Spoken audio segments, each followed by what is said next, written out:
اعوذ باللہ من الشیطان الرجیم۔ میں پناہ مانگتا ہوں اللہ کی شیطان مردود سے۔ بسم اللہ الرحمن الرحیم۔ اللہ کے نام سے شروع جو نہایت مہربان رحم والا۔ وَلَقَدْ أَرْسَلْنَا نُوحًا إِلَىٰ قَوْمِهِ إِنِّي لَكُمْ نَذِيرٌ مُّبِينٌ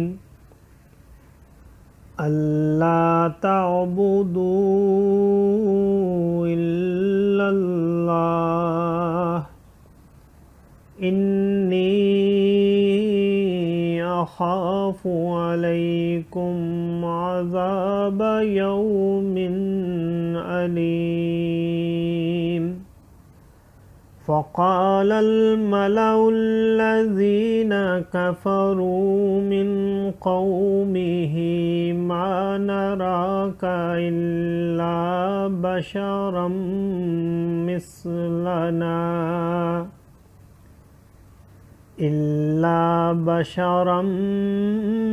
مثلنا وما نراك اتبعك إلا الذين هم أراذلنا بادي الرأي وما نرى لكم علينا من فضل بل نظنكم كاذبين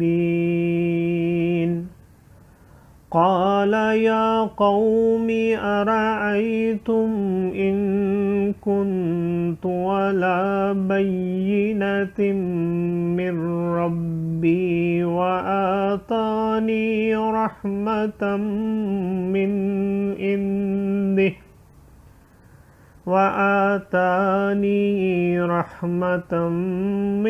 عنده فأميت عليكم أنلزمكموها وأنتم لها كارهون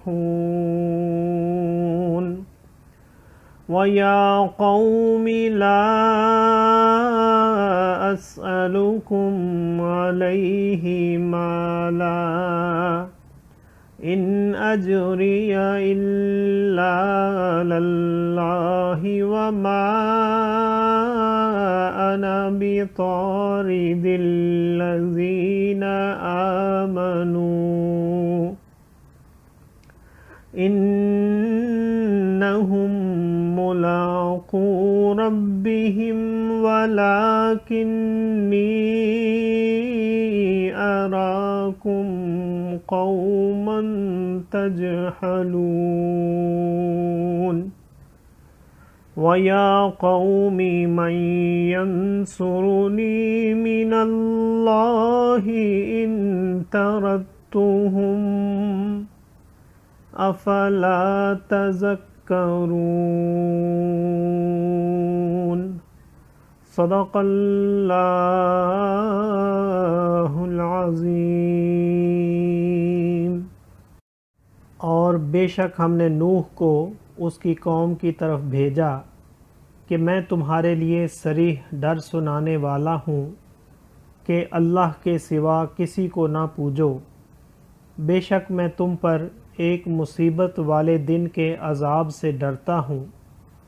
تو اس کی قوم کے سردار جو کافر ہوئے تھے بولے، ہم تو تمہیں اپنے ہی جیسا آدمی دیکھتے ہیں اور ہم نہیں دیکھتے کہ تمہاری پیروی کسی نے کی ہو مگر ہمارے کمینوں نے سرسری نظر سے، اور ہم تم میں اپنے اوپر کوئی بڑائی نہیں پاتے بلکہ ہم تمہیں جھوٹا خیال کرتے ہیں۔ بولا، اے میری قوم، بھلا بتاؤ تو اگر میں اپنے رب کی طرف سے دلیل پر ہوں اور اس نے مجھے اپنے پاس سے رحمت بخشی تو تم اس سے اندھے رہے۔ کیا ہم اسے تمہارے گلے چپیٹ یعنی چپکا دیں اور تم بیزار ہو؟ اور اے قوم، میں تم سے کچھ اس پر مال نہیں مانگتا، میرا اجر تو اللہ ہی پر ہے، اور میں مسلمانوں کو دور کرنے والا نہیں، بے شک وہ اپنے رب سے ملنے والے ہیں۔ لیکن میں تم کو نرے جاہل لوگ پاتا ہوں، اور اے قوم، مجھے اللہ سے کون بچا لے گا؟ اگر میں انہیں دور کروں گا تو کیا تمہیں دھیان نہیں؟ صدق اللہ العظیم۔ معزز سامعین اور حاضرین، آج ہم نے سورہ ہود کی آیت نمبر 25 سے آیت نمبر 30 تک کی تلاوت کی اور ترجمہ پیش کیا۔ اللہ تعالیٰ قبول و منظور فرمائے۔ اللہ تعالیٰ میں قرآن پاک کو پڑھنے، سننے، سمجھنے اور اس کے احکامات اور تعلیمات پر عمل کی توفیق عطا فرمائے۔ دوران تلاوت اور ترجمہ اگر کوئی غلطی رہ گئی ہو تو اللہ تعالیٰ میں معاف فرمائے۔ آمین۔ جزاک اللہ۔